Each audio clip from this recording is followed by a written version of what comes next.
Please don't spoil the movie by adding your own soundtrack. Welcome back to this episode of Please Don't Spoil the Movie. I am Elio. My name is Titus Andromedon. That's a good one.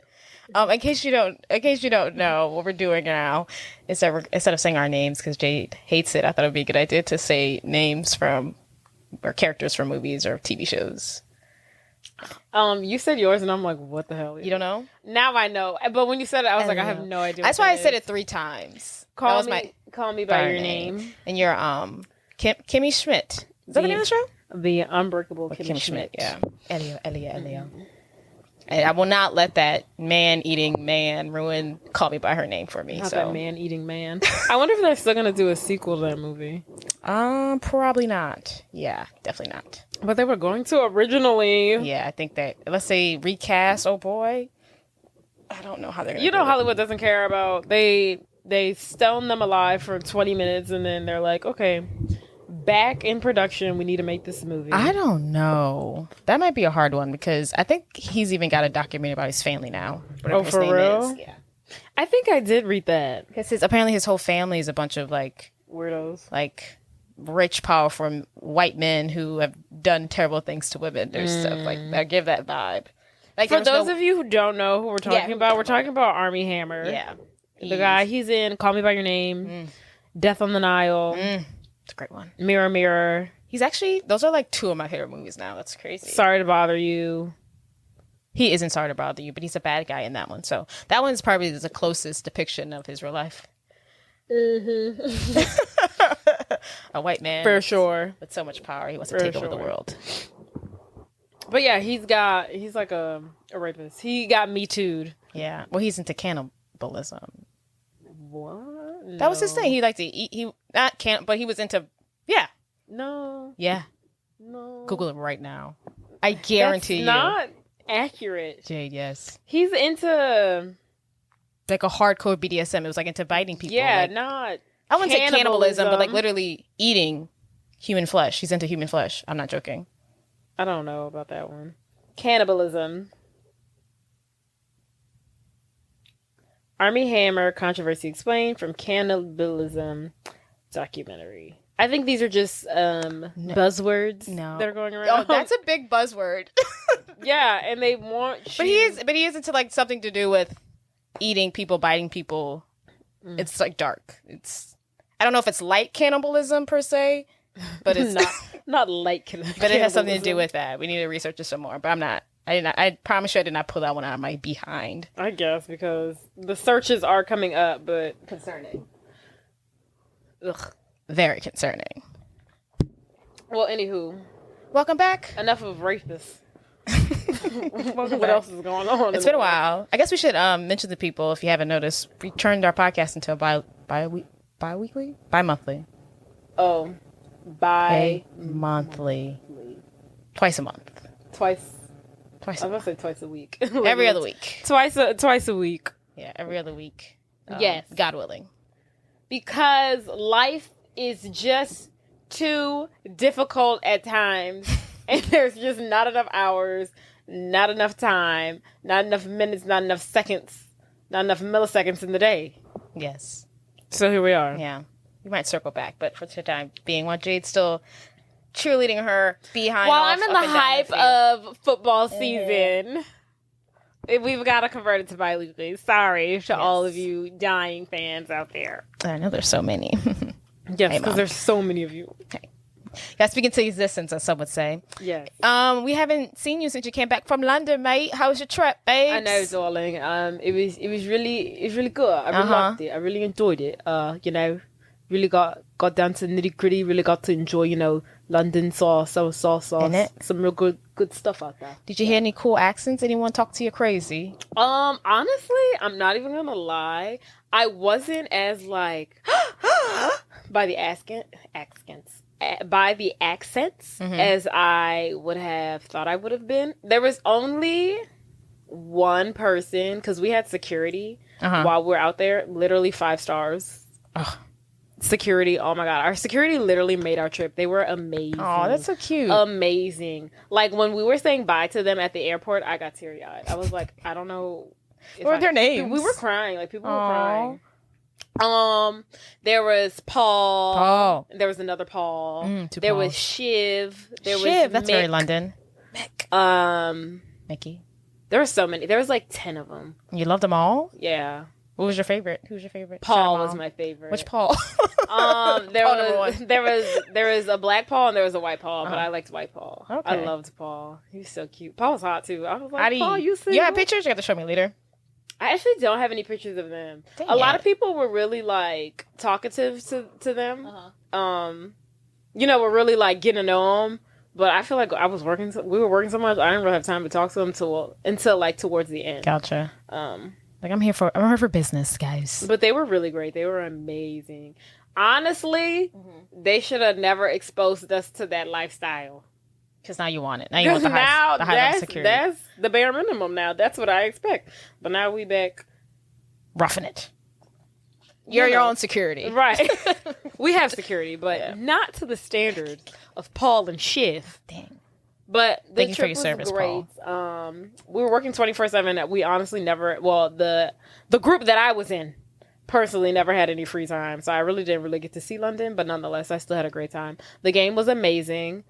Saints lost. It was so cool being in an outside stadium too. I really thought that was cool, right? Yeah, it was fun. The sun was like hitting. Kind of weird nicely. which stadiums have outside stadiums.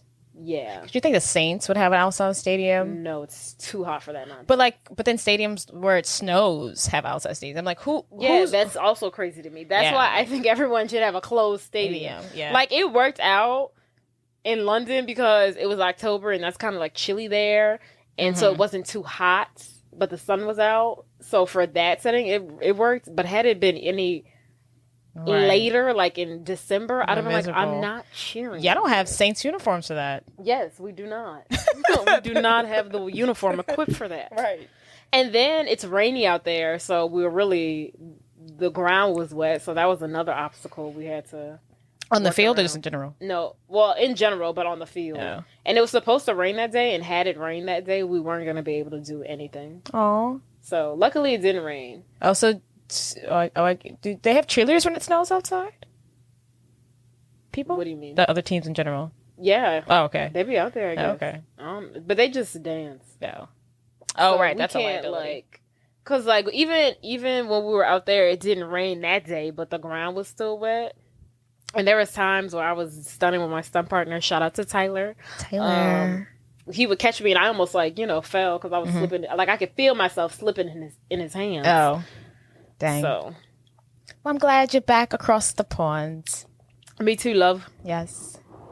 But yeah, what about you? What's going on with you? I move tomorrow. Oh my god! I'm not officially moving. You won't even notice. You probably won't even notice I'm gone to Christmas. Whatever.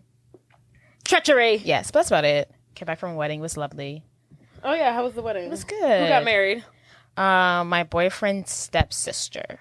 The wedding was beautiful. It was black tie. She had her little AKA friend. She has 28 AK line sisters, and she invited them all. Bless her. Because I'd have been like chopping corners, right? Well, they're not all bridesmaids, though. She didn't have any bridesmaids because of that very reason. Oh, really? Yeah. She didn't have bridesmaids for the sole purpose of she had too many line sisters? She didn't know who to choose, or she didn't want to cause that drama. And she invited all 28 to the wedding. She don't have sisters or nothing? Excuse me. No, she has all brothers. Yeah. No sisters. Not to my knowledge, yeah. I would be offended. I think people would be offended if she chose. Aside from the AKA sisters, her sorority sisters. Like, if I was her friend outside of being an AKA, like if I was her best friend from like grade school, and I was like, you're gonna not pick me as your bridesmaids just to appease these other 28 girls? Like, that would have made me mad. I feel like I ought to get over it. It's a lot of responsibility that comes with being a bridesmaid. They still took pictures and stuff. She can't be close to all 28. Like, the ones that weren't picked had to have understood like why they weren't picked. I don't know. She was close to, to the fact that she invited them all, I'm like, oh, you must like them. And if they had partners, she invited them too. I was like, oh, you must like these girls. I feel like 28 is not that bad. It's not that many. To invite line sisters? I don't know. I'm not in sorority. I don't know how that works. It seems like a lot. We're not Greek. I don't think I have 28 friends to invite to my wedding. It's mostly family. I just want to say special shout out to Netflix right now. They have finally, decided to step up their movie game. They have great movies on Netflix right now. And I recently watched 2 of them. They're originals. I watched that Do Revenge. I don't know if you've seen that commercial, but it's like the girl from, it's like the Latina girl from Riverdale and the lesbian chick from Stranger Things. They do a movie. They do Revenge. I don't know either of these people. It was a very cute, nothing crazy. Loved it. It's nice Friday chick flick. And then I watched Mila Kunis. Mila Kunis. Yes, that one. It's new movie. That girl on Netflix. The Luckiest Girl Alive. It was really good. I didn't even know she was still acting. Right. Was it? The Luckiest Girl Alive. It's based off a book of the same title. And what's it about? It's kind of. It looks dark. It is kind of dark. So it's like when she was in high school, she's redid her whole life. But when she was in high school, she had a traumatic event. One of them being she was raped, and one of them being the school had a mass shooting. Oh. And she's never talked about either of the events, and people have always wanted her to talk about it. And this documentary, people has been getting at her. She's getting married. All these things are coming ahead. She's basically faking her life, kind of like I wouldn't say she's like, she puts on like a happy front to like get this life that she wants, but it's all like crumbling around her. She can't like take the pressure of being this fake girl. She's never processed the trauma of these 2 events, but it's like, it was really good. Okay. Yeah. I was just watching it. It's dark. What was the first one you said? Do Revenge. Do Revenge. That's a fun one, but Luckiest Girl Alive. It is a little dark. I'll have to. Yeah, check it out. But definitely check out Do Revenge. It's like Mean Girls. That one like seems more up my alley. Yeah, that was fun. But yeah, that was it. Just check those movies out. Sweet. Should we dive in? That should be our little thing. That should be our little segue. I'm about to dive in. All right. So, since in the spirit of All Hallows Eve, can I say our favorite time of the year? Is it your favorite time of year? Okay, yes, cool. My favorite time. Our favorite time of the year. Better than Christmas, if you ask me. Ooh, it's the realness. I really Christmas love stuff. the Halloween spirit. Yes. Amen. Hallelujah. It's coming so fast, though. Yes, it really is. But in the spirit of All Hallows Eve, we decided to, of course, dedicate this episode to a Halloween film that we love so dearly. So dear to our hearts. Hallelujah. A classic amongst many classics. Yes. A fantastic, superb, wonderful. Speak on it, honey. Just chef's kiss production of a movie. And what is that movie, you might ask? It is the 1993 Hocus. classic. Oh, sorry. Here we go. Hocus Pocus. We'll start with the reveals. Hocus Pocus. Hocus Pocus. Okay, we're doing Hocus Pocus. I'm really excited about it. Yes, a Disney original, honey. All right. Well, summary. Yes. I did not write this. This is not Where'd one you get it that from? I've Wikipedia? written. Sure. I just typed in Hocus Pocus summary, and the first one that came up in the web search. Thank you, Google. So thanks. After moving to Salem, Massachusetts, teenager Max Dennison on Halloween night explores an abandoned house with his sister Danny and their new friend Allison.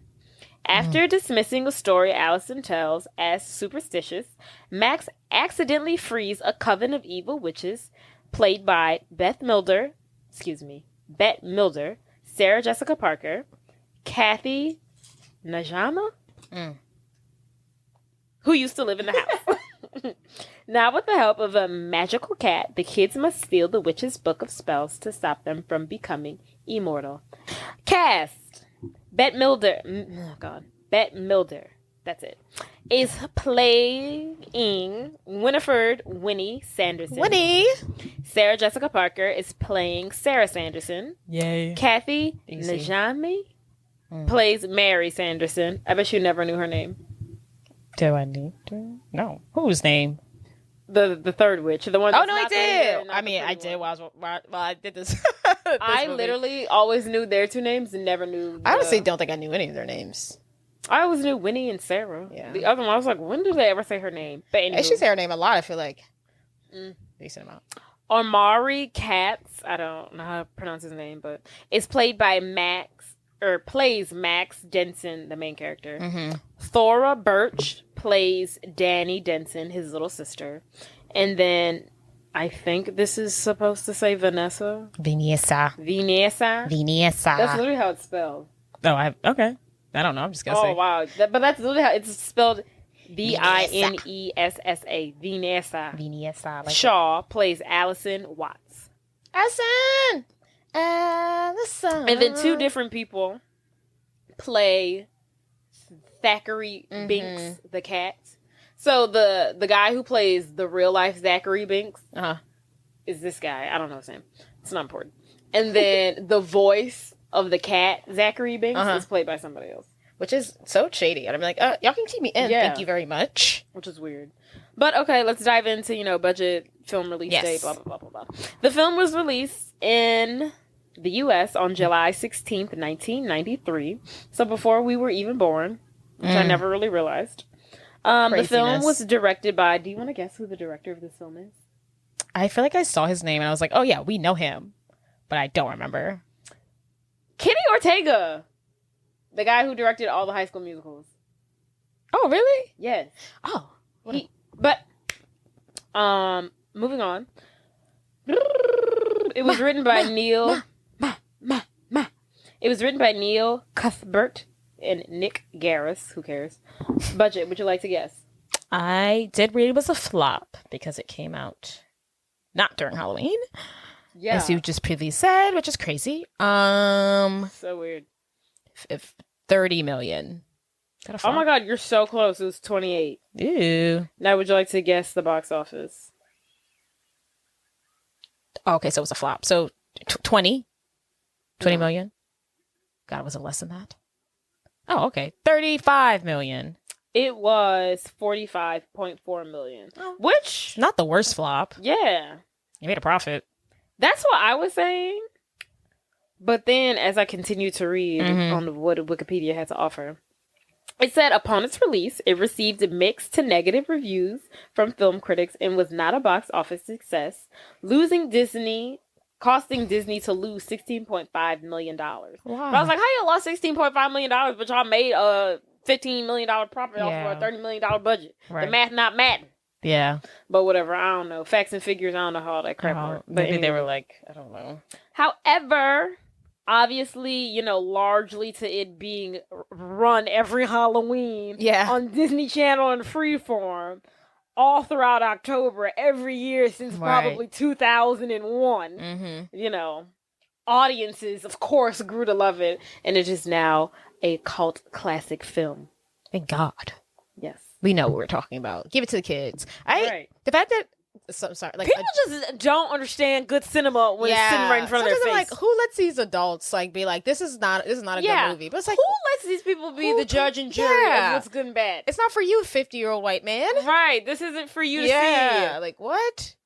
Show it to a bunch of 13-year-olds and see their reaction. Right. And if they like it, then we're good. Yeah, it's a Disney film. We're in the clear. Yeah. But anywho. So yeah. And then you know how it hit us with this person was up for the role. Do you want to guess who was up for the role for Max, the lead? Brad Pitt. That's close. Think in that wheelhouse. What's that crazy one who jumps with Tom Cruise? Another good selection, but think of somebody else. There's only one more other person you could Leo? Really name. There you go. What would make this movie even better than a young Leo? Then how does one make Hocus Pocus even better than what it already is? You put Leonardo DiCaprio in there. He would be making bank if he was in this movie. Oh my goodness. He would have. I didn't even think it was possible for this movie to be even better than what could possibly be. But that would have made it even better. It would have made this cult classic a 10 times cult classic. Everyone would have been like, that's my favorite Leo film. It wouldn't have been a box office flop if they'd have put Leo in there. That'd have been crazy. But apparently he decided to do What's Eating Gilbert Grape, that movie, instead. Oh yeah, I never saw that. That's when he's supposed to play like a kid on the spectrum, right? Yeah, he plays someone with like... Yeah. I don't think he's on the spectrum. I think he's like... mentally disabled? Yeah. But anywho, and the only other person who I could find out that was up for a role was Rosie O'Donnell. She was... Oh, for Mary. Yeah, for Mary, which I could see. That would have been good. But yeah. But then I also read various scripts were made for the film. And then at one point, they just stopped production on the film altogether in like 1992. But Bette Midler expressed interest in the film. And then we're like, oh my God, we gotta have Bette Midler, whatever her name is, on the show or in the movie. So then they started production again or something. Oh, wow. And then she said in a quote that Hocus Pocus was the most fun she had in her career up to that point. Was that before First Wives Club? Ooh, that was before First Wives Club. Because First Wives Club came out in like 96 or something. Okay, that was probably a fun one too, but yeah. Yeah. But she said that was the most fun she had. I bet. Looks like fun. And I also... Oh, that's it. Yep, that's all I got. Tracks. Let's get down to business to defeat the witches. Okay. Opening scene. It is 1693. America's not even America yet. America's not even America. We're still in New England. And it's gross. Oh, I guess so, huh? Because they're in Salem. Yeah. Yeah, like, they're like literally the first group of colonizers. Right. Like, honestly. Like, we're still under King George at this point. You've been to Salem one time. Huh? You went to Salem. Yeah. It did. It did. Was it fun? It was cold. There was snow on the ground. I feel like it was 2020, so... Oh, COVID. We're still COVID-y, so I feel like I really couldn't get... full witchy experience. Yeah. But, I would like to go back. Yeah. But it was cool. It was nice. It was pretty. It looks just how it looks over there, you know, old-ish. Very New England-y, you know? So, yeah. Anywho, so, it is 1693, and we're in Salem, and we see quickly a witch walk by an open window, and then Thackeray Binks wakes up to find his sister is no longer in her bed. And we soon find out and see that she's being enchanted by Sarah singing, "Come, little children, I'll take thee away." And Binks and his friend run outside, and they see smoke coming from the forest. And he's like, oh no, the witches are like conjuring up some BS. Go tell dad, friend, and I'm going to go save. I'm going to go save. Hey, friend. Go get my dad. Yeah. And warn them about what's going on. Please. I have to go get my sister. Could you imagine if Josh woke up and he was like, where the hell? Right, where are these two? Where did they run off to? These little twerps go. That's terrifying. Creepy. I don't think it's that weird for 1693 to not know where your little sister went. So it's like, y'all don't have cell phones. Y'all don't have phones. Right. Also, the witch's cabin is not that far. They're like right there. What is very interesting to me is that they're very in the mix of the town. Yeah. Like, it's like they know, like, oh, the Sanderson sisters. Like, you know? Y'all are tripping. Y'all should have been random girls out of town. Right. They're like not far. Like, it's not like he took like a day's trip to get to his sister. It was like a 5-minute jog. Why are they that close? But yeah. So his sister is missing. And then what happened? And so she shows, we're gonna call him Binks from now on. Yeah. For short. But Binks runs out to the Sanderson sisters' cabin where he finds Emily surrounded by the 3 sisters. And we have Mary. She's the leader. Sarah, she's a dumb one. Oh, I'm sorry. Mary. Mary is she's got the nose. No, she has that crooked lip.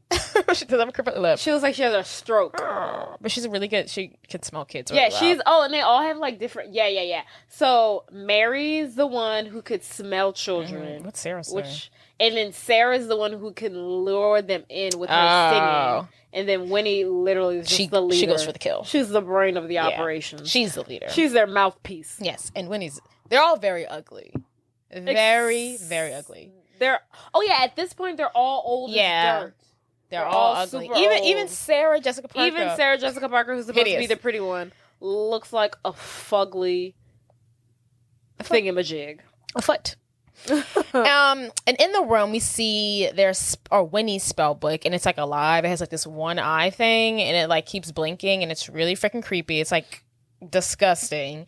And then we see Emily sitting down in this chair, and she's like unfazed because she's like enchanted, but she's like unfreaking bothered. It's really creepy. I'm like, girl, you need to snap on out of this.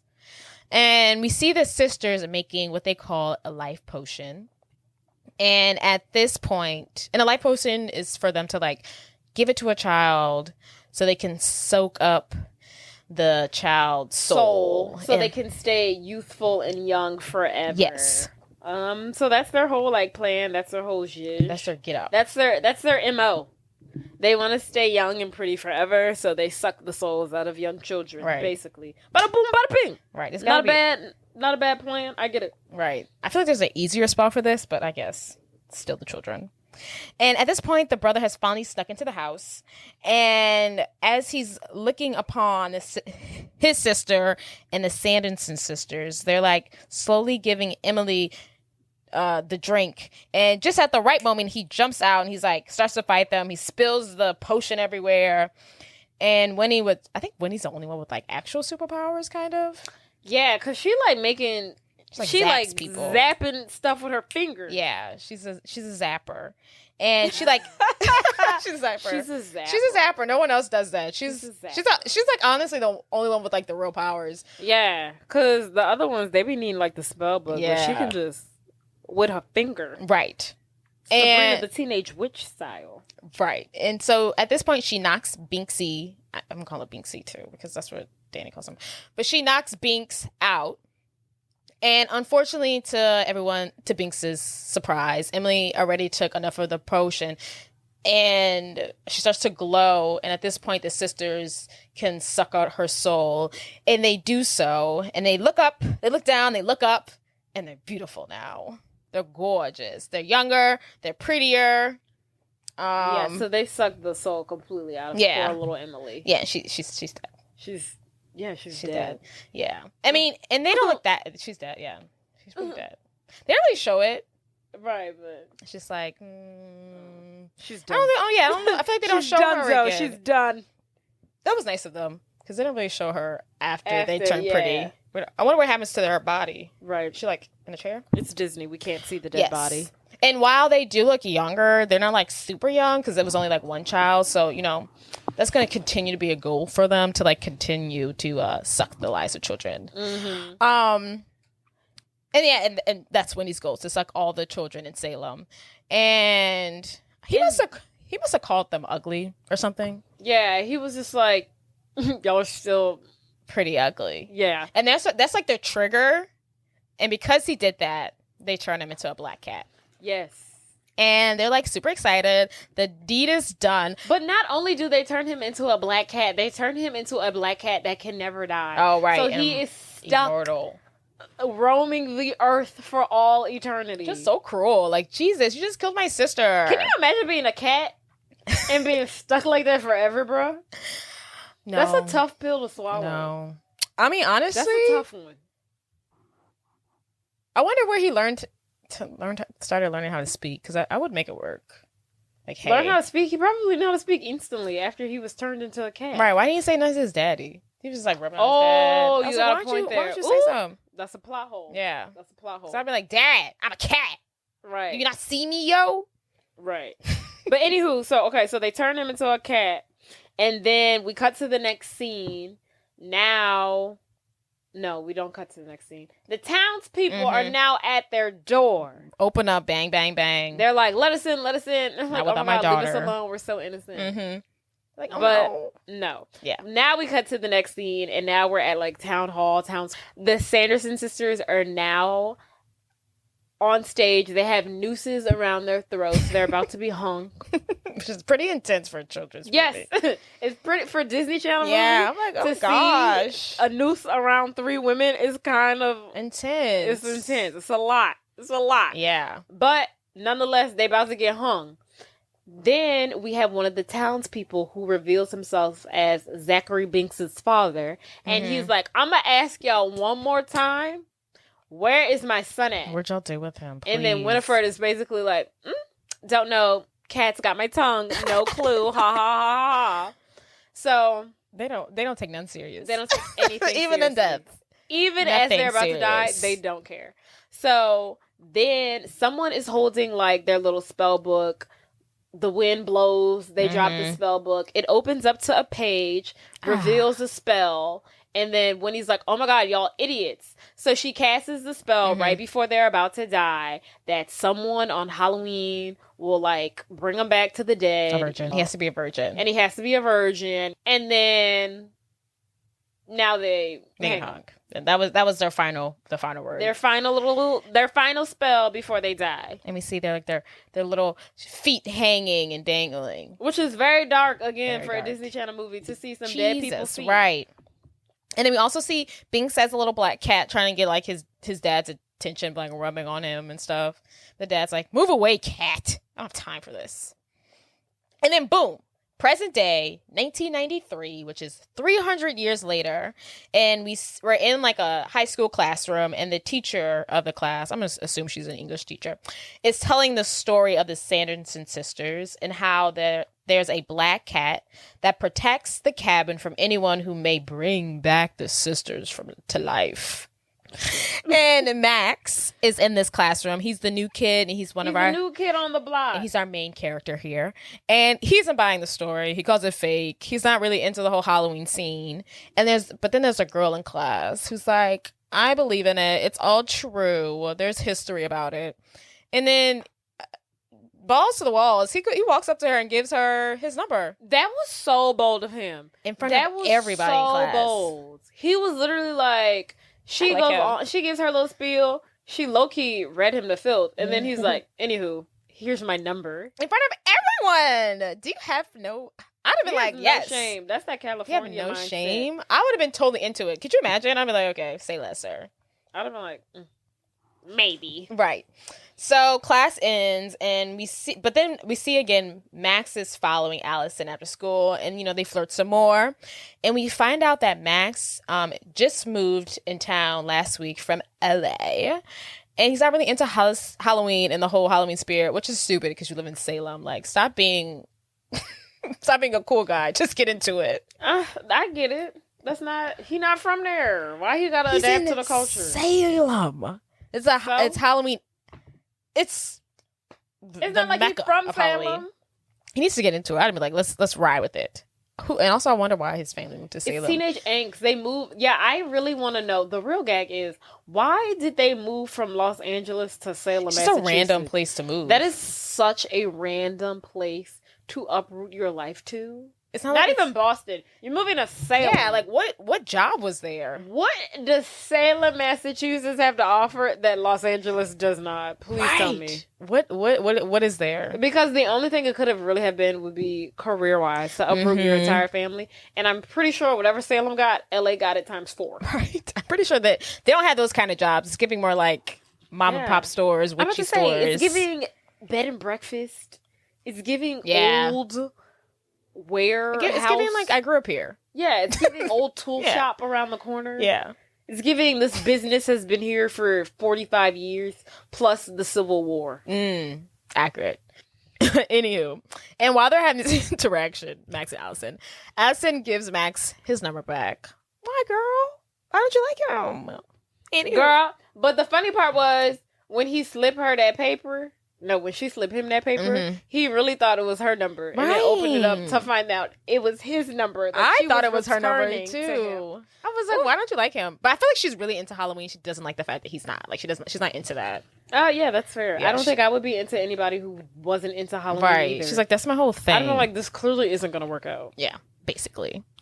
So Max is riding his bike through the woods when it's like the woods, a cemetery. I don't know. It's like the backest of ways. And he runs into two bullies, and their names are Ice and Jay. And they're basically, you know, what bullies do. They're asking Max for smokes and cash. And when Max says he don't have either, they're like, great, we'll take your brand new Nike tennis shoes, which will come back later on. Yes. And Max goes home shoeless, and it's official.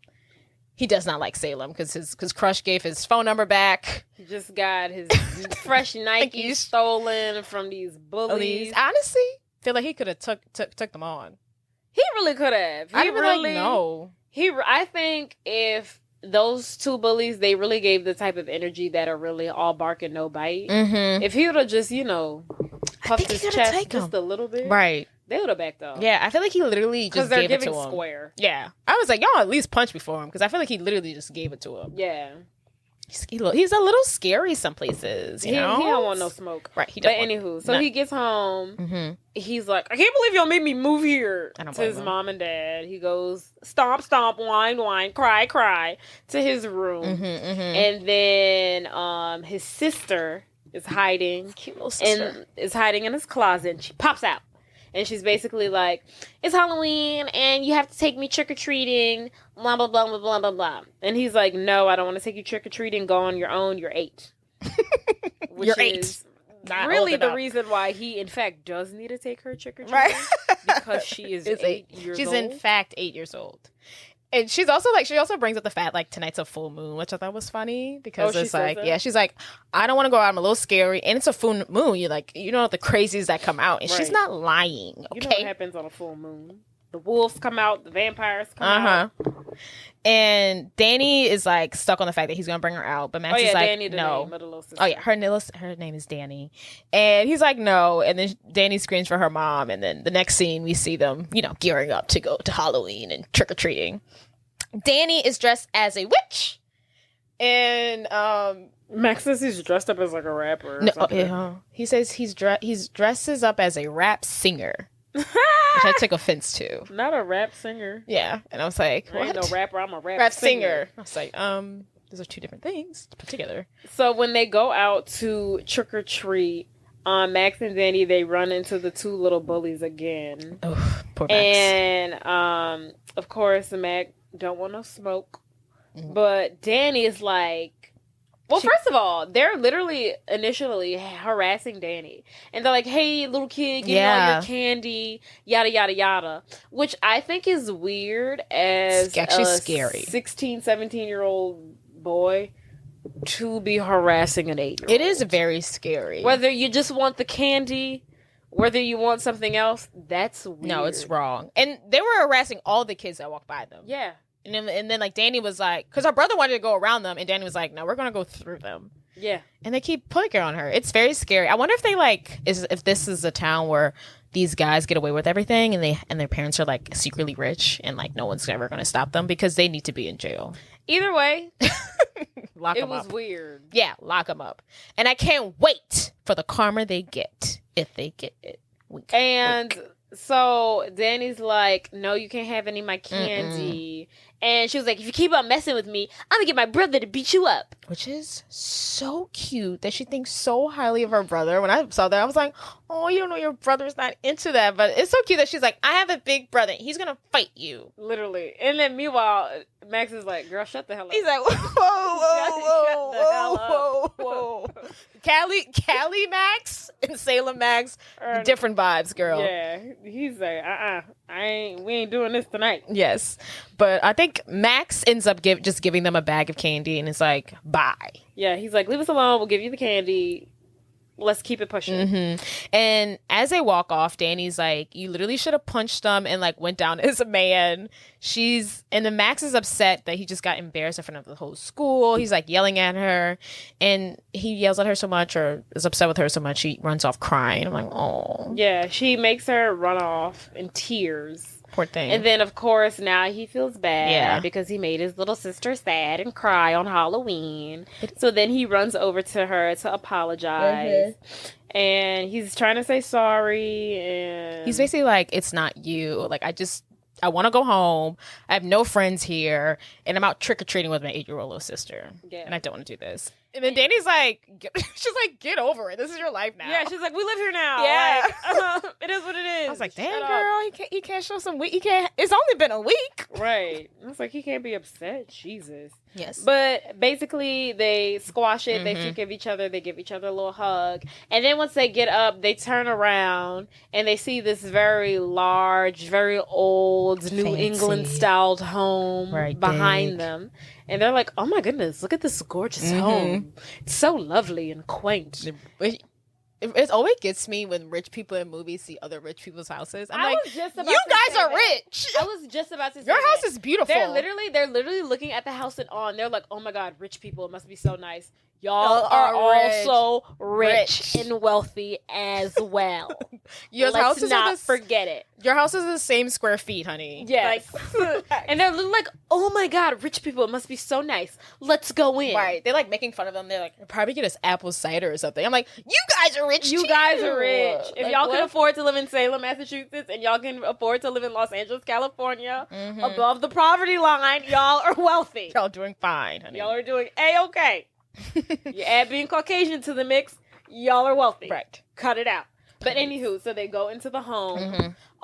They're like, hey, trick or treat. First of all, how do you just barge into somebody's house like that? Because they got real comfortable real quick. They run into the house. They're like, hey, trick or treat. They see like, there's a party going on, first of all. They don't knock. They just walk into the home. And then they see like a bucket of candy and they just like run to it into the living room. They're like, oh my God, candy. And I was like, this is trifling. Yeah. Because they went to other houses that looked welcoming inside, like, come on in. But this house was not that. Right. It didn't even look like they were doing Halloween, honestly, from the outside. It didn't have any decorations. It was a plain old white house. They just barged in. Then we see Allison at the top of the staircase. And it's like this, like, the party that's going on is like this New England, like, old Victorian Halloween which is costume. very bougie. They're all wearing, like, as if they were part of, like, the royal court in, like, 1800s. Which is, I was going back and forth with if that was a fun way to do a Halloween or the most boringest way to do Halloween. A little bit of both. A little bit of both. And it's very bougie. I think to dress up, very bougie. To dress up and put it on, yes. But then after that, it's just like, okay. Right, and everyone's wearing it. It's not fun when everyone's wearing it. They're just like, let's be the most bougie Halloween options we could be. Right. So then she notices them, and she comes down the staircase, and then she's basically like, oh my goodness, look who it is. Max, what are you doing in my home? What are you doing here, sir? Yeah. She's like, he was like, we're just stopping by. Allison like changes the subject and she's like, she tells Danny, oh, I love your witch costume. And she mentions to Danny that her mom, Allison's mom, used to run the museum that was dedicated to the Sanderson sisters. Very cool. But it closed down because very peculiar and creepy things used to happen there. And I feel like that was really good. Huh? Sorry, I thought my spooky was really good. Do it again, I didn't hear it. Spooky. It was better the first time. I give it a 6.9. Okay, cool. Yeah. I really liked it. So Max is like, okay, well, why don't we go visit it? And Danny's like, nah, bro, I ain't going over there. And then he's basically like, no, we should go. And he's telling Allison because he just wants to hang out with Allison. That's the only reason why he's saying any of this. But he's just like, make me into a believer. He's like, obviously I don't believe in the Sanderson sisters or the legends. But he was like, prove me wrong. Let's go. And then Allison's like, sure, I'll get changed. She's like, I love this stuff. So yes. Yes. So yes. Next. We arrive at the Sanderson sisters' home. The gang's all here, The gang's all here. They sneak into the house. I don't know how they got through a gate, a door. I wonder how they got through that freaking gate. Yeah, because all that should have been boarded up. Yeah. I was like, good for y'all. Maybe she knows a back way since her mom. It's very run down. It's very old, very decrepit. It surprisingly has lights. They get in. They turn on the lights. They look around, and then we see that they are being watched by a black cat sitting outside. Could it be? Yes. Then, as they're looking around, they come across Winifred's spell book. The spell book that has like this leather covering and like a glass eye that moves around. So they come across their spell book. Allison reads the book that was, lo and behold, the book was given to Winifred by the devil. And it's made of human skin. It's scarce, and it looks like it. It looks like it's made of human skin. And she says it, like, contains the most evilest and most powerful spells known to man. Mm-hmm. And then Max goes around. He finds the black flame candle. And this is the black flame candle. And the plaque says that it was made from the fat of a hangman. Gross. And that a virgin can rise the sisters by lighting it. But, Max, being the curious young boy that he is, he wants to find this out for sure. And just as he's about to, light the candle on fire, the cat jumps out on top of him. Right. And at this point, you know what? Danny and Allison are like, you know what? It's time to go. I'm good. Yeah. But just before they leave, Max is like, huh? They're spooked. Oh, I would be spooked too. Once the cat jumped out, they're like, that is so creepy. Could you imagine reading that and being like, a cat jumped out? Yeah. You reading like, oh, if you light this candle, you gonna wake these girls from the bed. And as soon as you're about to light it up, a cat jumps out at you. Right. Nah, bro. I'd be like, that's a sign right there. We need to get out of here. Exactly. You had me at book given to by the devil. I was like, okay, time to go. Right. This not my judge no more. Let's get at him. Yes. So the cat jumps out and they're ready to go. And Max decides to light the candle. And at first he's like, see, nothing's wrong. And then immediately all the lights start to go out, like pop off. The wind starts to blow. Where it comes from, who knows? The floors start to shake and they turn green. And they're not really sure what's going on. And then Danny says, a virgin lit the candle. Yes. And then we hear laughter. So it's revealed that Max is a virgin. Yeah, poor thing. I mean, but what are you, like 15? Right, everyone's got to know. It's okay. Everyone knows. And then we hear laughter, and boom, the front door opens, and it's the Dennison sisters. Back from the dead, better than ever. And they're ready to... Can you just pause? Right. Think. Just think about it. And this is all obviously fiction, but in the realm of reality, if this was real... Can you just imagine? I would think someone was pranking me. Can you just imagine, like, you're in this haunted house and you just bought 3 human beings back from the dead? I would literally be shitting myself. Right. I would have pooed. There would have been poo in my pants. Poop. Not afraid to admit it. If I was standing in the house and a door busted open and 3 human beings that were dead just walked through, I would literally... I'd have been like 20 minutes ago. I was just knocking on doors for candy. I was just a young boy. I was just a young kid living life. And look at where I'm at now. Raising hell. Like, oh my God. Literally raising hell from the ground. Who am I? They have the sense to duck down. I'd have been like, ah! Yes. I'd have been like in their face. I would have been frozen with fear. Yes. But the Sanderson sisters are now alive and well. They're now back from the dead. They have busted open into their crib, and they're ready to get to crack-a-lacking. They're excited. So Winnie's excited. She walks in. She sees her book. That's like her book is like her little. It's like her dog. Yeah, that's like her child. That's like her child. She's like, where's my little book? I mean, rightfully so. It's all the spells and potions and motions.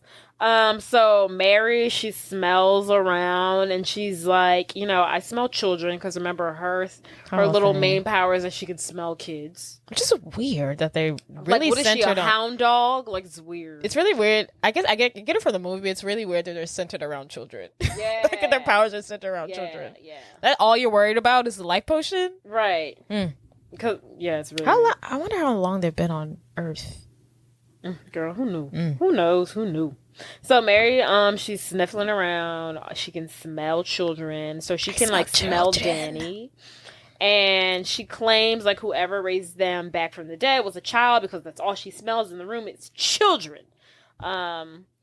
So they sniff her out. They find Danny, and she pops up, and like at first she's like, doesn't know what to do, but so she pretends to be like, yes, sisters, I brought you back from the dead, which I guess is like to get on their good side so they don't like eat her. And they're like, great, love that our first day back, there's a child here. They're ready to like gobble her up. They like about to throw her in the cauldron, and then Max like hops out just in the nick of time. I don't know why the brothers keep doing, I don't know why they don't hop out in advance. They keep doing this like, I'm gonna wait till the last second. I'll wait till the last right second. Before she's murdered. Like, can you knock her out before they grab me and almost put me in this cauldron? Thank you very much. You don't have to wait till the last minute. And then just like Winnie did Binks, she zaps Max and just like throws him around. Allison, I guess she got tired of watching the whole thing take place, and she finally attacks the sisters.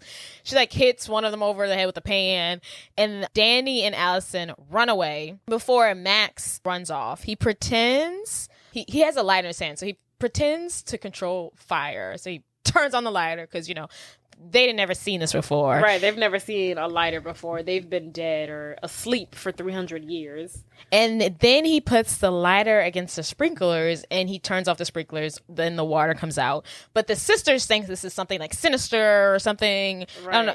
And they think they're under some kind of attack. Right. So they hide from the water. And Max is about to run out, but then he trips and falls. And then the black cat, which is Binks, reveals himself, and he tells... since he speaks English as a cat, he speaks the native tongue. English as a cat. He tells Max to grab the book. Max is a little confused, but he can't think too hard. And he grabs the book, and then they run off. And then eventually the sisters realize Max, well, not the sisters, I should say Winnie, because Winnie's the only smart one here. Right. Winnie realizes Max was playing a trick on them, and they're about to go run after them. They keep hitting obstacles. One, they see like black cement, and they're like, what is this? They think it's like a black... They think it's a river. Yeah. They run, because they've been asleep for 300 years. So fire and matches... Confusion. And concrete and pavement is all foreign to them. Too much. So when they see this black pavement, they're like, oh my God, it's a river of darkness. Mm-hmm. And they're like, oh my God, we can't cross it. What if we fall in? How deep is it? And then they just push Sarah. Poor Sarah. She's the test dummy. And then she's like, oh my God, it's solid. So now they can walk amongst the paved black concrete like normal human beings. And then they start to do their little...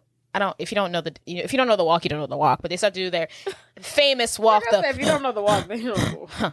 And they start doing that, which I don't know what the purpose of that walk. If you don't know, walk. you don't know. You don't know. But I don't know what I don't know what they get from that. Maybe like energy, but I don't know. They're on a mission. Yes, they start to do the walk, and then as they're like right about to run after the kids, then a fire truck arrives because they set off the sprinklers, and then now they're terrified and they run away. And then meanwhile, so Binks the cat leads Allison, Max, little girl Danny, all of them to a cemetery and tells them like, oh, it's holy ground, and they can't touch the ground of the cemetery because it's holy and they're evil, so we'll be safe here.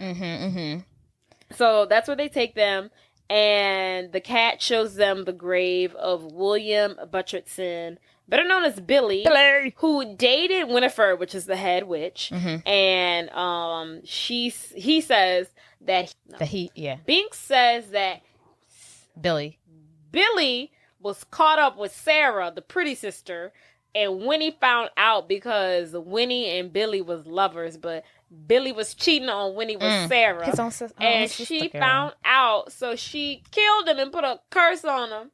And closed his mouth shut for all eternity. And now he in his grave. So you mean to tell me men have always been trifling?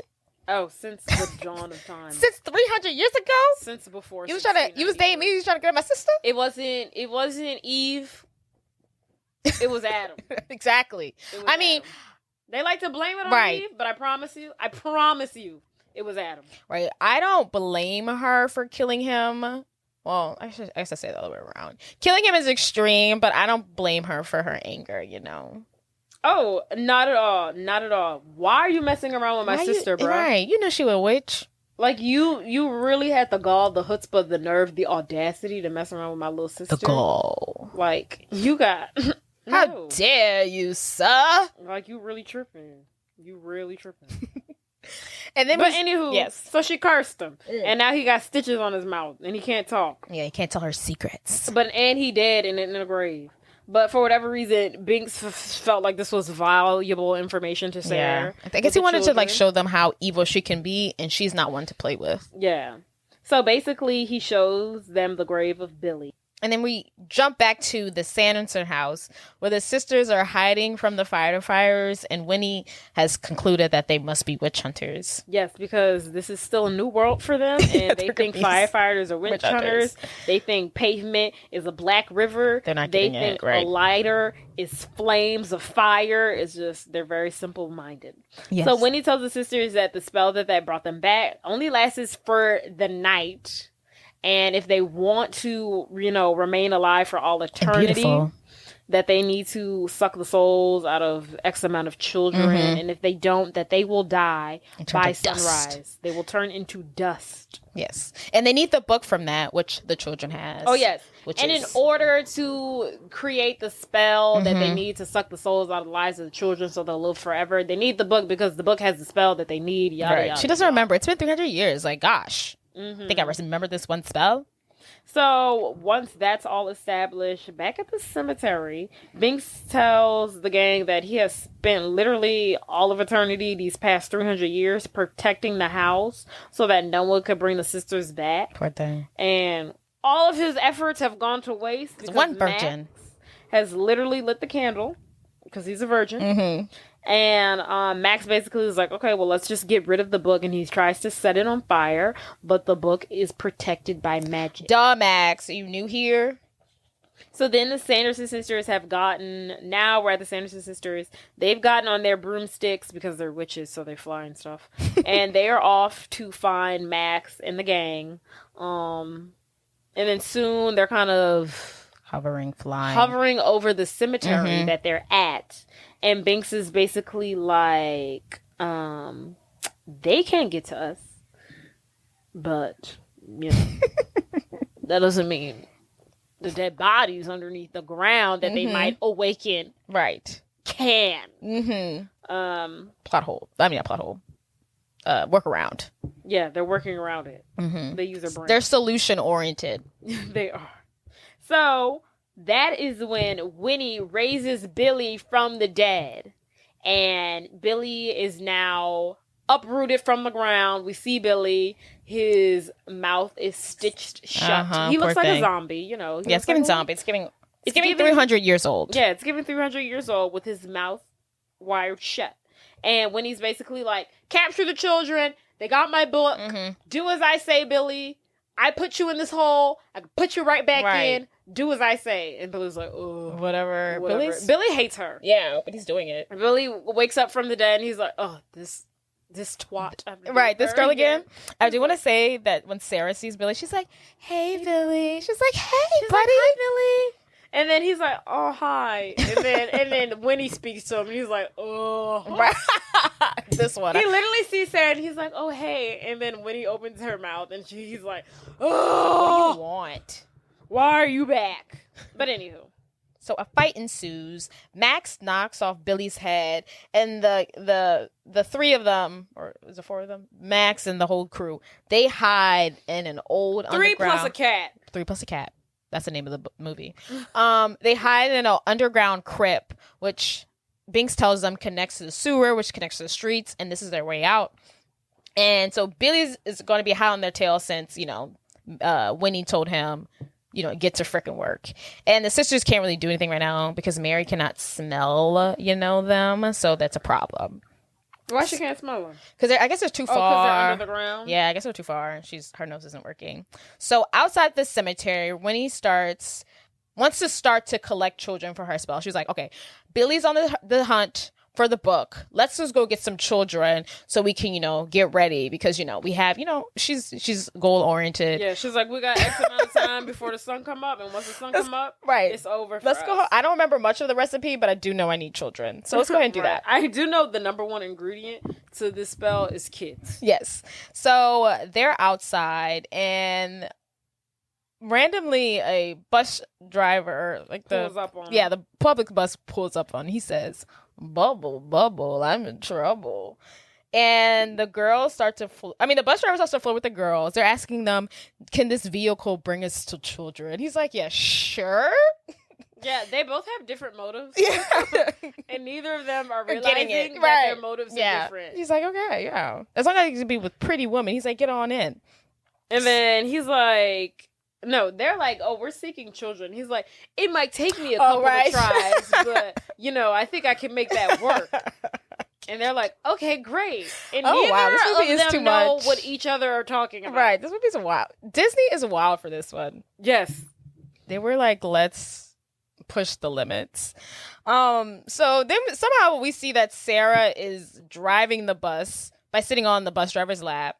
And they're off to find the children. And just as she's driving by, the gang has made their way up to the street, like via like a manhole. Yeah, you know those little things that be on top. You know when you driving and they have the little sewer manhole thing.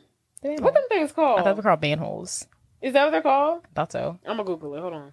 1 second. Oh, that is what they're called. Manhole. Wow, I did not know that's what they're called. Okay. Yes. The manhole, if you will. The children make their way out of it. But just as they're about to get out, there's a bus coming. It's the bus that Sarah's driving. They go back down, but the cat doesn't go down in time, and he gets run over. And they climb out of the manhole. Danny is distraught. She's like, "Bing!" Oh right. My God. It's been like, she met the cat 10 minutes ago. It's literally been like 30 minutes. It's been 2 scenes, girl. It's been 2 scenes. But Relax. it feels like they've been together all night. It does feel like they've been together all night. When he gets hit by the car, it's like, damn. Oh my God, this is too much. Right. Yeah, but it literally has been like maybe an hour. Right. She hasn't even held him yet, I don't think. Yes. And she is distraught at the sight of this this cat being run over. And he's like flattened. Yeah. And it's just like weird. It's really a sight to see. But then he gets unflattened. Okay. And he kind of wakes up and he gets up and he's like, "I can't die, remember?" He's like, "They put a spell on me. I'm alive for all eternity." And then he's like, "Are you okay, Danny?" And she's like, "Yeah, I'm fine. Oh my God. Right. Yeah, totally." I'm surprised like his body's not more like a, death becomes her type of situation where it's like, I slowly, like, you have to take care of this body. Have you ever seen Death Becomes Her? I have, but I don't understand what you're talking about. Because, they had to take care of their body. So if, like, they got hit by a car, they would still be alive. But, like, their bodies would be messed up. Talk like that. Like, his body, like, fixes itself, which I think is crazy. I see. But I'm surprised by that. Because doesn't make any sense to me. Death Becomes Her makes more sense to me if someone had to live a moral life. Anywho. So while they're driving the bus, Mary smells children. She's like, "Stop the bus." And they get off. Mm-hmm. But once they're off the bus, they're like confused because Mary can smell children, but she can't see them. So once again, they're confused by what's going on because children are in costumes. And I guess Halloween. Because Halloween. And they're tricking them so much. And they're dressed up as witches and warlocks and vampires and cows. Right. Which is, I mean, girl, come on. Use your context clues. Beavers. That's a good one. Mm-hmm. And they smell children, but they're not seeing them because they're disguised in costumes. And Mary's like, "I don't know what's going on, Winnie. I smell the kids, but I don't see any kids." So stupid. I'm like, girl, come on. They're right there. So while they're like trying to figure this out, they see a man in what we know is a devil costume, but to them is the actual devil. He comes out of his house, and the girls run up to him and they start to bow to him. They're like, "Oh my God, Master, so happy to see you. Oh my God, thank you." And like he thinks it's a joke. So he's going with the joke, right? When he sees 3 women bowing down to him, he's turns around on him. He's like, "Yeah, come on in. Yeah, sure. Welcome to my home." You're like, bowing down to me. Here are these 3 women on their hands and feet, kissing my every toe and pinky. Come on in. They're not weird. Yeah, they're not strange. He's like, "This is Halloween. I'm dressed up as the devil. Y'all are witches. Yeah, let's get this." They're not taking this too far. He's like, "I also am really into Halloween too." Yeah. So he invites them in. He goes along with it, thinking it's whatever. Uh-huh. They actually think he's in fact the devil. The devil. And the devil introduces him to his wife, And the wife is like not dressed up in Halloween. This is probably why he was so into the fact that they were into Halloween, because his wife's not into Halloween. She's in rollers. She's in rollers. She has like a cigarette in her hand. What? She's like, who are these people? Right. She's got a Boston accent. I read that they're actually brother and sister. I was like, oh, that's cute. But yeah, she's not into it. And we see like the girls, I think Winnie at one point asks the devil for a new book. And then the girls start running around touching stuff. And then Sarah does the most by asking the devil to dance. And he's like, of course. Yes, of course. And the wife sees this and she's like, okay, y'all doing too much. Get the hell out of my house. She's like, party's over. Right. Get out of my house. Time to go. She got the rollers in. The bonnet's halfway on, halfway off. Yes. And Winnie's basically like, make me. Right. And that's when the wife, she gets like what is it? It's like a teacup dog. Something like that. It's like a little tiny chihuahua, an orangutan. Not an orangutan. Definitely an orangutan. What they call them, little dogs? Oof. One of those little cute dogs. They're really small. Yeah. One of them. Yeah. That Paris Hilton would hold in her Gucci purse. One of them dogs. And she sicks the dog onto the sisters. They go out flying and screaming, whooping and hollering. Whoa. Probably because they've never seen a breed of dog like that. Yeah. I'm sure back in 1693, that breed of dog wasn't even invented. Mm-hmm. And the dog was dressed up as a devil too. So I think you could make the case that they thought the dog was a hellhound. That's what I took from it. They thought the dog was a hellhound. Yeah, there we go. So they run out the house, hooping and hollering and screaming. And then they go to grab their brooms to fly away. But then a little earlier, we saw some kids saw the brooms and they took it. They're like, they're basically like, dude, where's my freaking car? Yeah. So before they went into the devil's home to party, they left their brooms outside. And then some little kids were like, oh my God, look at these great brooms that would go great with our Halloween costumes. So their brooms got stolen. Yeah, and actually we kind of see the little kids who took the brooms. They we don't really see it, but they fly off. I wonder what happened to them. Oh yeah. You hear a shoosh. Yeah, shoosh. Yeah. I'm like, oh my God, are they okay? Probably not. Probably not. Because them things don't come with brakes. Which begs the question: is the broom enchanted or can they fly? I don't know. Ooh, the broom must be enchanted. Right. So they're like, where'd our brooms go? This night is just a disaster. Then they were like, what did they ask about the devil? They're like, why is the devil being so weird? Yeah, they're asking the devil. That's why is being weird. Why is this lady talking to the devil crazy? They're just trying to they're so confused. They're like, where'd our brooms go? Why is the devil being weird? Why am I smelling children but I'm not seeing any children? And then Winnie's finally putting it together and she was like, first of all, that wasn't the devil. That wasn't our master. And then she's like, these are children. They're just dressed up as Halloween. And then she's like putting it all together. She was like, All Hallows Eve has now turned into some kind of tomfoolery. Right. And it's just like, play this and play that. It's not what it used to be. And she's like, that's why you're smelling all these children, but we're not seeing them because this is now just some kind of joke. And it's not really what it used to be. She takes a moment, but she's gonna figure out the issue. Yeah. I appreciate her the way she thinks. So the kids are trying to find help. Earlier in the movie, they went to a cop to ask for help. He wasn't a real cop. They go to Plan C. They go to tell their parents, who are at this great Halloween party. It's at City Hall. It's at City. Oh, was it? What a fabulous time. So the children run into the party to tell their parents about what happened. But, of course, the parents don't believe them. I do want to mention the dad is dressed up as a vampire and the mom is dressed as Madonna. I want to point out that I was very annoyed that they did not have a matching costume. I think it's weird, too. Yeah. I was like, why? What's the point of being in a relationship if y'all aren't gonna match Halloween costumes? Right, and they weren't even on the same level. You were a vampire and I was Madonna. Yeah, it'd have been different if he was a vampire and you were a witch. Right, if you were generic, you're generic, or if she was a celebrity and he was a celebrity. Right, but you couldn't even cat and mouse, sure, or dog and cat. Why are you Madonna and he's a vampire? Try a little bit.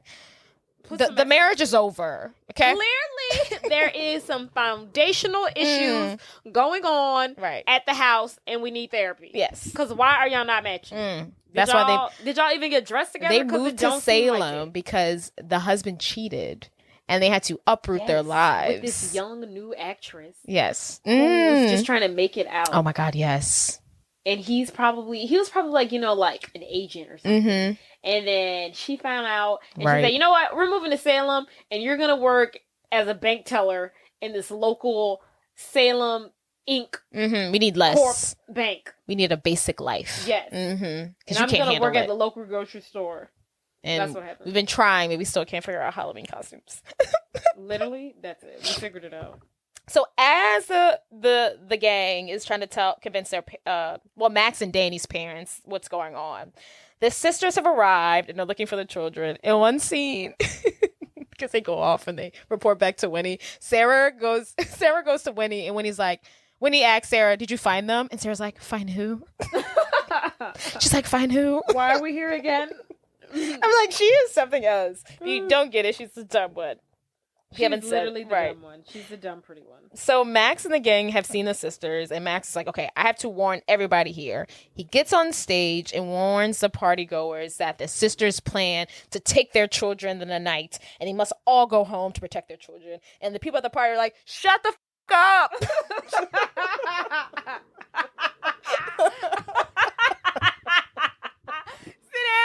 Sit down. Boo! Whose child is that? Tomato. I'm So basically, no one believes him. They're like, "This is our night off, dude. Shut up. Like, go home." And then no one believes him. He points to the crowd. He's like, "Look, they're right there."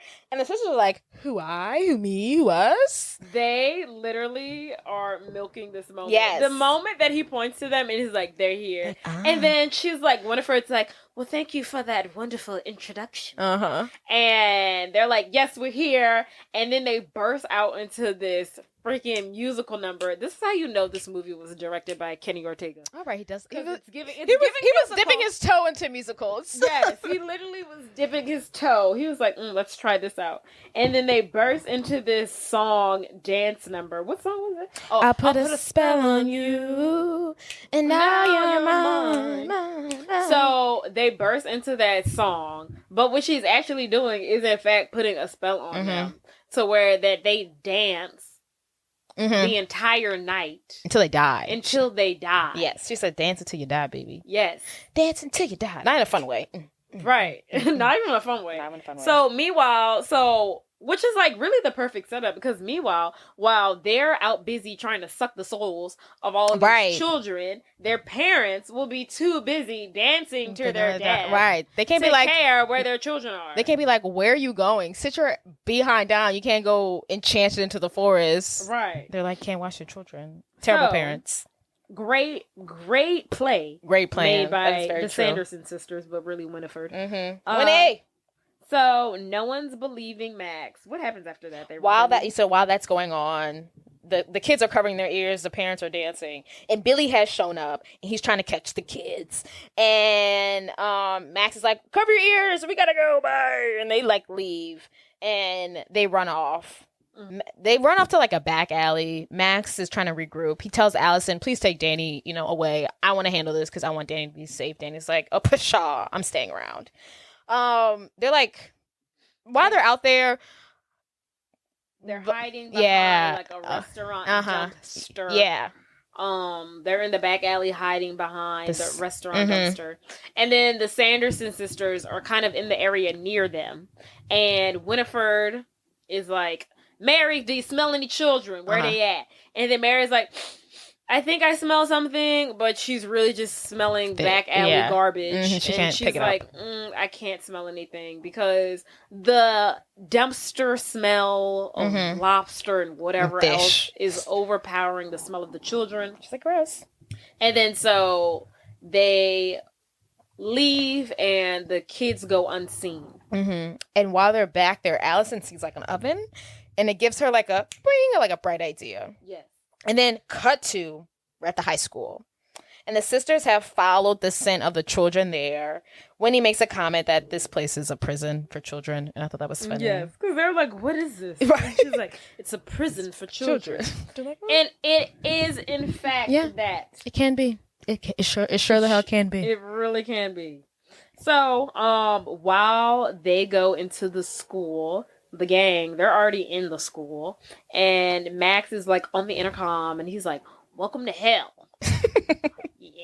I don't think you by me, Max. I actually don't think that's a funny joke. Like this, like they could kill us. It's not even. He's like, "Welcome to hell." I'm like, dude, too soon. He's literally like, "Oh yeah, we got y'all." Like he's like trying to max their energy, but he's like doing too much because they can in fact murder you. Yeah, too soon, dude. Like chillax. But yeah, he's getting too overzealous. Like he's too confident in this plan when he really shouldn't be. Chill out. It's like, calm down. We gotta see if it works. Right. So somehow the witches, they go into the school. They lure them into, what is it, like a furnace? Yeah. Some furnace to fit a human being. Yeah. Like I don't know what they would use that for. Right.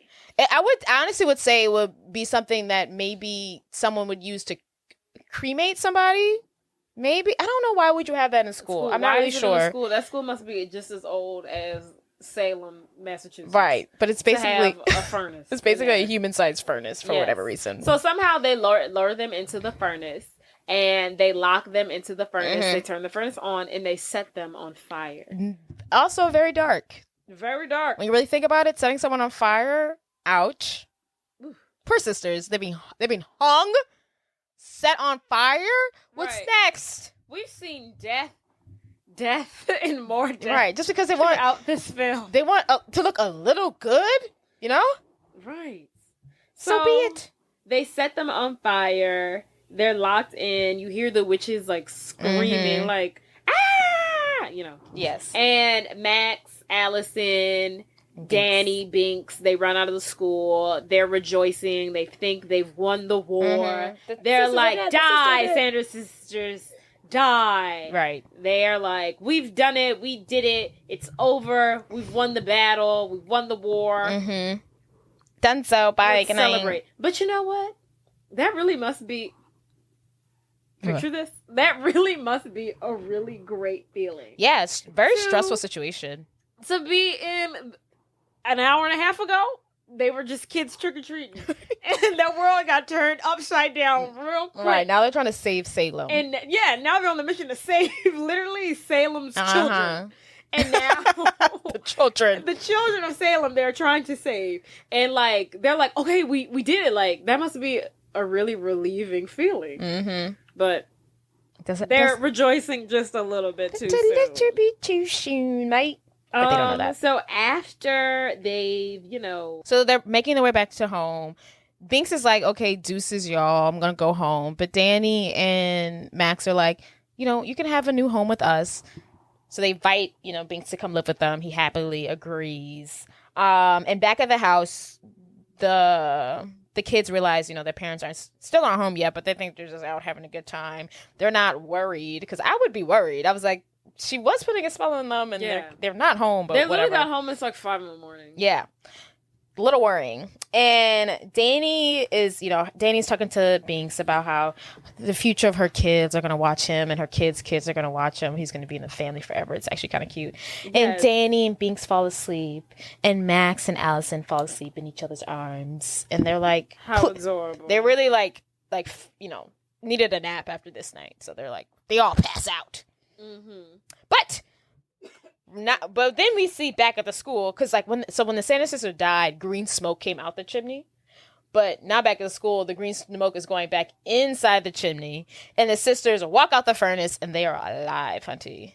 And I really didn't understand why they get to live. I didn't understand why they didn't die. Maybe I guess because the spell kept them alive for the night. Yeah, that makes sense. I could see that, because I was also going to say maybe they can't die, but they did get hung. So maybe the spell did keep them alive for the night. Yeah, maybe under the circumstances of the spell, they just can't die. Yeah. We'll chalk it up to that. Yeah. And maybe if they'd have kept, turning the fire on throughout the night, they would have died. But they didn't keep it going till dusk. So yeah, they, unbeknownst to, the children, the Sanderson sisters are still alive. And the sisters are out again looking for the children. And Mary thinks she's like hot on Max's scent. She's like sniffing around, and then she runs into the bullies, and she smelled them because they are wearing Max's shoes that they stole. Right. And first Mary's like, okay, this isn't them, and the sister's like, this isn't them, and then the bullies make the wrong choice of calling them their trigger word, which is ugly. And they turn around when they say that, and they're like, bad. And the next decision, right? And the next scene, the two bullies, Ice and Jay, are in the Sanderson house in these cages that are hanging from the wall. They're locked up in these cages, and that's what they get. I don't feel bad for them at all. Oh no, that's what you get for terrorizing an 8-year-old. And they're so bad. They were just sitting outside after TPing a house. They're literally looking for something bad to do next. They deserve it. Yeah, this will be a life lesson for them down the road. Mm-hmm. It really will be exactly a growing moment. That's what they get. So now the sisters are back at their home, and Winnie wants to remake the spell from memory, but she can't remember. It's actually funny because Sarah, she remembers part of the spell, which is a dead man's toe, because when they originally picked out the spell in the beginning of the movie, she's like, "Oh, a dead man's toe, a dead man's toe," and when they're trying to remember, they're like a dead man's foot, a dead man's finger, a dead man's nose, and Sarah's like, a dead man's toe. But they don't listen to her. Because she's stupid. She's stupid. Don't believe her. They don't believe her. But that was her favorite part from the thing. And I honestly think if they would have listened to her, I think they would have solved the case. But anyhow. But Winnie's like, I really need my book. I do not remember it. And at one point she cries out to the book to reveal itself. And you can kind of see the book open his eyes because apparently, it hears her. They're connected. It's actually kind of cute, So, meanwhile, back at the house where Max and Danny live, and Allison's there, they have the book, and Allison and Max, they were sleeping, I guess they woke up, and now that the sisters are dead, so they think they're really comfortable now, and Allison's like, let's just open the book, why not? Like, let's give it a little test drive. Well, they want to see if they can find a spell to turn Binks back into a human. Yeah. They're like, if this book turned him into a cat, maybe there's a spell in here to reverse that. So they have good intentions. And at one point earlier in the film, Binks told them to not open the book. Don't play with it. He was like, don't open the book. Keep it closed. I honestly wouldn't want to touch it. And then so Max is like, well, he told us to not open it, so maybe we shouldn't. And then Allison is like, well, they're dead now. Yeah. Like, I don't see the harm. Why not? And then he was like, all right, sure. Like, whatever you say, darling. I'm just in love with you. Sure, I'm about it. So they open up the book and they're looking for said spell. But when they open up the book, how they didn't notice this, but the biggest beam of light shines through the book, literally from the moon to their house, like outside of every window. It's literally bigger than the bat signal. I would have to assume that it's a signal that only the witches can see because it is. It's basically a flashlight. Yes, it's literally. You know how like when you're at a Hollywood premiere, yes, they're like, oh, there's got to be a premiere going on because you can see the Hollywood lights. It's literally like that. Mm-hmm. It's like the big times 100. Right. It's the biggest light you've ever seen in your entire life. Mm-hmm. It looks like a comet coming through their house. Yes. But anywho, so the sisters. Meanwhile, back at the Sanderson house, the sisters are freaking out because they can't figure out what the spell is. Winifred can't remember any of the ingredients, and they're like, "This is it. We're gonna die." Mm-hmm. But just in the nick of time, of course, they see the lights shining bright from the book, and the girls are like, "Oh, hope again," and they're like on the move. So they grab their new broomsticks, which Winnie still has a broomstick.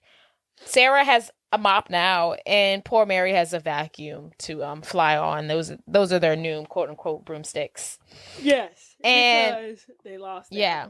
So the Max and Allison are still reading the book. While they were reading the book, they did find out that salt protects them from the witches' like evils, or like they can't cross that or something like that. Mm-hmm. But before they could read any further, Binks wakes up, jumps on the book. He's like, "Do not play with this book." Said, I told y'all once before. Yeah. Y'all don't listen. Right. Look, he's like, look at me. I'm a cat. Don't play with this book. But, it's a wee bit too late, mate. It's too light. It's a little too light. Too light, love. So, Allison takes this as her, cue to go home. And before she leaves, she's like, I really just want to, grab some salt, for the walk home. I would like it as protection. And they go to grab the salt. They almost have this moment when they kiss. It's real cute. But right before they're cute, they hear like something upstairs. They hear some rumbling. Mm-hmm. So they go upstairs. They don't see anything, but they notice the book is not there. And Max goes to check on Danny. He pulls back the sheets, and boom, it's Sarah. And then Mary and Winnie hop out of the closet. They have the book and they have Danny. They have Danny, which they really want is that little girl. And I don't know if they show it, but they also have Binks in like a bag. So they have everything. they got everything. They got everything they need. Allison, with the salt in her hand, puts like a little protection around them two so they can't harm them, which is kind of sad because I'm like, Max, can you come grab me? Right. Like, it's a lot of like, I'm going to come get you later. I'm going to protect. It's a lot of like, save yourself first and then you can save someone else. But I'm literally like, put your mask on first. Right. Before assisting someone next to you. Yeah, but I'm like, I'm your sister. Yeah. What the hell? So literally they take Danny. Mm-hmm. And Allison and Max are left standing behind. And then as they exit the house, they're all on their new adapted broomsticks. Mm-hmm. And Sarah is flying around and she's summoning the children, singing her little Come Little Children song. Because remember, that's her gift, or that's her power. She can summon the children with song or whatever. She enchants them or puts them in like she enchants them. So then Allison realizes that the sisters, which I thought they knew this the whole time, but they didn't. I think she said something earlier that made her. Yes. So Allison makes the connection or makes the realization that the sisters only have till dusk or dawn. Sunrise. Which one is sunrise? Thank you.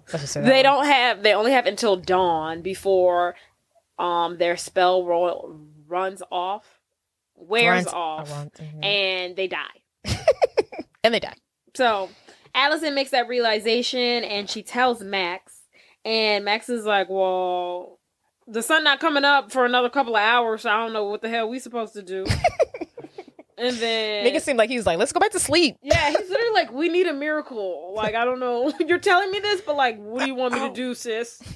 But nonetheless, Max and Allison, they drive off to get Danny. Mm-hmm. Then the Sanderson sisters, they still have like the bullies in the cages. We're back at the house. Yeah. The Sanderson house. And the bullies are still in the cages. They're begging to be set free. And they're working. Meanwhile, the sisters, they're working on like concocting the potion, and then the cat is trapped in a bag. Danny, they have her tied up in a chair, and Danny basically is like, it doesn't matter how many souls you suck, how many children you kidnapped and steal, y'all are still gonna be ugly. Trigger word. Trauma. Triggering. Very, very, very triggering for them. And now they're pissed. And so Max comes in right before they give Danny the potion. Meanwhile, the sisters, they don't know about like daylight saving time or something like that. And Max is like, what does he say? He's like, you guys might be witches, but I know I have wisdom. You guys don't know anything about daylight savings time. Right.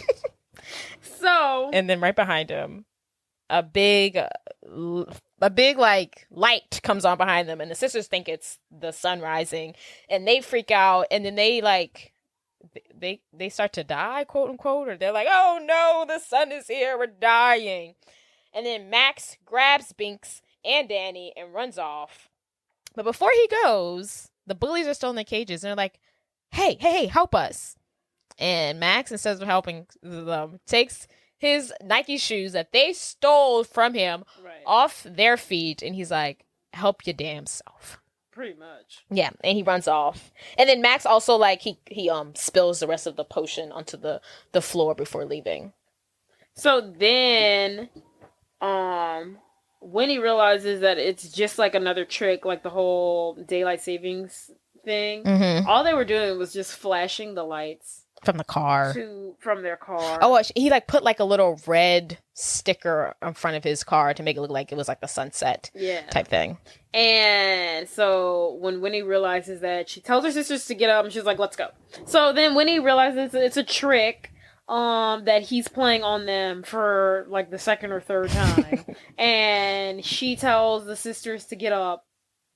And she says to them, she's like, look, we only got enough potion for one child. And she's like, let's head out of here. And then Sarah was like, but we got all these children here. We got these 2 bullies in these cages hanging up right here. And then I just sang my little song. So they now just arrived. Right. I just sang my little song. So now all these other little children are coming to the house. They're walking up to the house.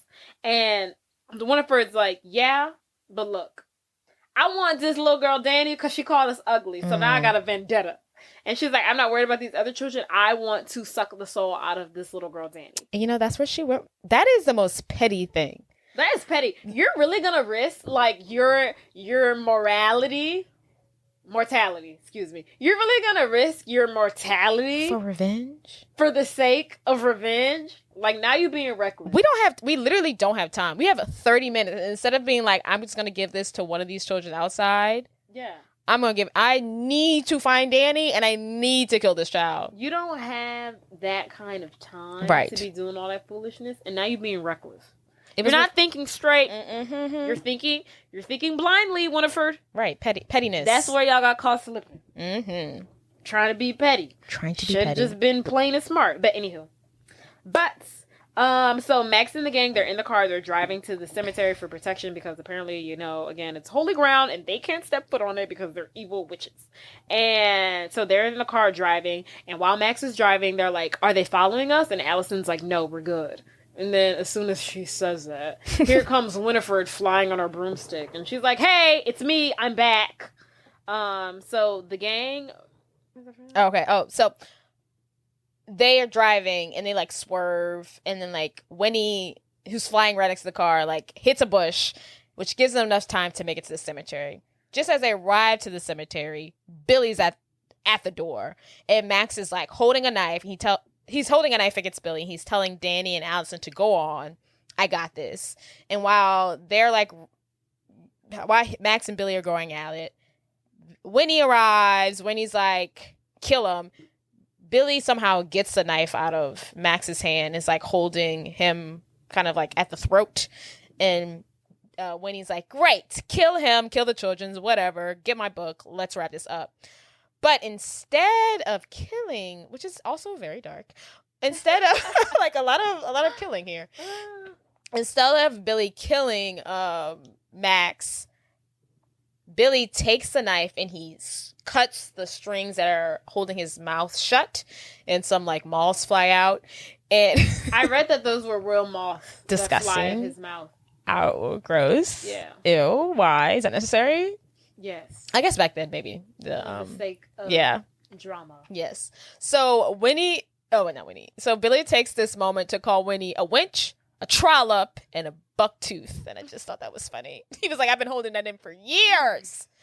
And so now Billy has officially switched teams. Yes, he's a good zombie. Yes, he's on the side of Allison and Max and Danny. I wonder if he was like that the whole time. He was just like, just give me a moment to talk. Right. He's like, I don't know anybody in this new town. Right. I just Please be my friend. From the dead. So the group get ready, for battle. They got their salt. They put Danny in a grave and surround her by salt. They have like a bat and stuff. So they're like ready to fight these sisters off. So Max and Allison are doing their thing. They're fighting off Sierra and Mary. And Winnie is going at Billy because, he just called her all these names. So she mad at him. So Winnie knocks off Billy's head, unfortunately again for Billy. And for whatever reason, Danny takes this time to get out of the grave to go get Billy's head back, which leaves her open as an open target. And that is when Winnie grabs Danny on her broomstick and tries to get her to drink the poison or the life potion. And just before Winnie gives Danny the potion, Binks, the cat, jumps up to the broom, knocks the potion off and to the ground. He gets hurt in the process. But Max catches the potion. He's like, give me Danny back, or I'll destroy the potion or something. He ends up taking the potion to save his sister, and so Winnie throws Danny to the side, takes up Max, who's just taking the potion, and starts to suck the life out of starts to suck the soul out of him. But he's like fighting her, so she can't like really get a good grip on the sucking, I guess. And while that's going on, Mary and Sarah are trying to help, but Allison and Danny and Billy are like fighting them off. It's just one big battle royale. Yeah, it's not. It's looking close. So while this is going on, the sun is slowly rising, and while Max and Winnie are like fighting, Winnie falls off her broom and she falls onto the cemetery. But like, I guess whatever happens when you fall into the cemetery doesn't happen yet immediately. See, this is what I was very confused about, because if the cemetery is supposed to be sacred ground that they can't touch, why she fell onto the cemetery and nothing happened to her? So I had to run it back too, because I was like, what is the difference? Let me get there. Okay. Because I at first I was like, what's the difference? I don't really get it. But I guess it takes a little moment. So anyway, so she falls into the cemetery. Whatever happens when you fall into the cemetery, it doesn't happen immediately, apparently. So she continues to suck his soul, and she's like holding him up. But like, because I couldn't tell if it was the sun or the cemetery that's happening, but I think it's the cemetery that's happening. So as she's holding him up, her feet, because it starts at the feet, because her feet are touching the cemetery, slowly turn to stone. Oh. She's turning to stone slowly, and it's like going up her body because she's on the cemetery. Oh. And as she's sucking his soul, she's not sucking fast enough because she's slowly turning into stone. The sun is rising, all this stuff. And but before she can kill him, she turns into stone. But then we see Sarah and Mary turn to dust because the sun has risen. Yeah. And then we see Winnie turn into dust because the sun has risen. Oh. Because she turns into stone because she's on the cemetery, but she turns into dust because the sun comes up. Interesting. Yeah. And at first I was like, what's the difference here? Right. I was very confused. I think that's what the difference is. I see. So that was a lot. So ultimately what just happened was they couldn't suck Max soul because sounds so inappropriate. That did. They couldn't suck a soul. Right. It's a kid's movie. Okay. So ultimately what just happened was they tried to suck Danny's soul, but Max ended up trading himself in for Danny, and Winifred was going to... Oh, also, you know what I want to point out? When they made like the trade-off, because first Winifred was holding Danny, and he was like, let go of my sister, I'll destroy the potion. And I think Winifred said something to the effect of, if you destroy this potion, I will kill your sister. Yeah. And then that's when he took it. And then Winifred grabs Max, and she was like, stupid little boy, sacrificing yourself for your sisters. Oh. So she was basically saying, like, you're so dumb. Like, she basically was like, I would never sacrifice that is sad. For my sisters. It was funny because when she said that, I was like, so she gonna share the soul with her sisters? But I guess she was like really worried about herself. But I think they are good sisters. Yeah. So it is upsetting to hear her say that, because throughout this whole movie they have been a team, and while they are rude to each other, they seem to really love each other and like get one another. Yeah. So it is hurtful to hear her say that. It is, but that's why they all die anyway. And I feel like, yeah, she's obviously the older sister, so for her to treat her little sisters like that is, heartbreaking. Shameful. Heartbreaking. So, but fast forward, they've all turned into dust. Bang. And we have a victory for the children. Yes. They have won. Max is alive.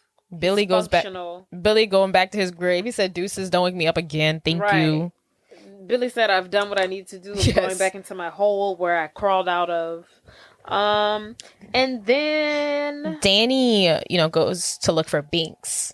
Yes, because he was injured. Yeah, I don't think she realized. I don't know, in the heat of things, I don't know if she realized, but yeah, she's like, Binksy, where are you? Yeah, she's like, where's Binks? Where's Binks? And then they find him, and he's like laying down as if he looks a little dead. He looks a little dead. Looks a little dead. He's been unconscious before, but this is a long time. Yeah. And then she's like, oh my God, Binks, wake up, wake up. And then Allison's like, no, baby, he's not waking up. And then she's like, no, he's immortal. Like, just like last time, he has to wake up. And Danny's like getting emotional. She's starting to cry. She's like, he has to wake up. He has to wake up. And then Allison's like, no, not this time. Not this time. Let it go. Let it go. But I guess, let go. I don't know. I feel like even if the sisters are dead, like, if you made a spell to keep him immortal forever, then that should be how it be. Why is he still dead now? Because y'all dead. I also feel like the sisters are they really dead? Are we really? Are they really alive? Dead? But like, no, are they really dead? Are we really living? But like, seriously, I mean, when they got hung, they were like, you can bring it back to life. Is there something that could always bring them? I mean, clearly there is. I mean, obviously, clearly, because they got a Hocus Pocus 2, so clearly they're not really dead, and they can always just come back. Which is why we did this movie around this time. You guys should check out Hocus Pocus 2, by the way. Right.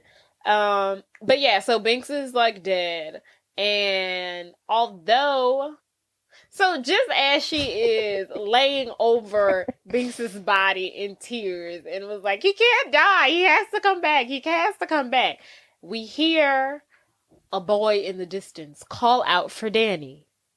And we look over, and to our surprise, it is the real life Zachary Binks, his ghost. Yay. Human form.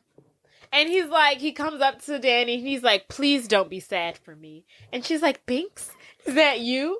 And then it's Zachary Binks in ghost form, and he's like, you guys have finally freed my soul from the witches. Thank you so much. And he's like, don't be sad. He's like, I'm happy. I'm with my sister now. He's like, Danny, you freed me. He's like, Max, thank you for lighting the candle.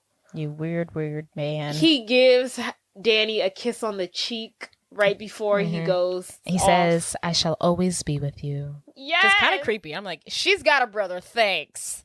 I know. like literally. But when you really think about it, I mean, not even when you really think about it, Max and Danny are the parallelism of like, Zachary Binks and his little sister who died. This movie's big on brother-sister relationship. It's so cute. Yeah. Protecting your younger sisters. Right. And it's beautiful. It's so beautiful. It's so really cute. Binks says bye to Danny, and then he runs off with his real little sister, Emily. They're both a ghost. She asks, what took him so long? She's like, what took you so long? He said, sorry, I had to wait 300 years for a virgin to light a candle. Oh, beautiful. And now the sun is coming up. Allison, Danny, and Max watch them walk off into the distance and fade away. To the afterlife. And they're all just kind of like smiling and happy. And, you know, they won. The end. The end! Oh, and in case you're wondering, the ending credits, we see that Halloween party did officially end, by the way. What Halloween party? The Halloween party that Max's parents danced to. Look up. Oh, the one at the city hall. Yes, it did end once the sisters died, and the parents come out looking very sweaty, very tired, but they look like they had a good time. They look like they've been dancing since 5 a.m. And then the bullies are still in their cages where they rightfully belong, and they belong in cages. And the book is still alive. I don't know if the book can die. I'm not sure what this thing is, but the book is very much still alive, and I'm sure it's missing its mummy. Oh yeah, that book cannot be destroyed. And the end. Go out and eat some children, everyone. That sounds weird. I'll take that back. And that is the end of the movie. We have a successful ending. The witches have been destroyed. Deuces, the children booses. live to see another day. Adios, mamos. Is no longer a virgin. Well, we don't know that. That's a different movie. That's for a different story, a different night to tell. Yes. Happy Halloween, everyone. This episode's gonna come out a day or two, but happy Halloween, because when we come back, I think Halloween will be over. All Hallows Eve. I do want to say everyone should go out and watch Hocus Pocus 2. Me and my sister have decided to watch it on Halloween night, and she watches before that. She will be maybe cursed. We'll carve a pumpkin. Yeah. Oh, maybe we'll carve a pumpkin and watch a jack-o'-lantern. Yeah, and she watches it before that. She would be cursed to I'm dance. literally not gonna watch it before Halloween. Better not, or you will have to dance for the rest of your life. The real concern it should be, are we actually going to watch it on Halloween? Not if I watch it before Halloween. Oh, yeah. What are you doing Monday? The Halloween of Monday. Do you have nothing? Okay. Cool. Do you have a Saints game? What's your next game? You have a random Monday Saints game. Yeah, on the 7th of November. Okay, well, hey, we're out of here. Bye. Okay, bye.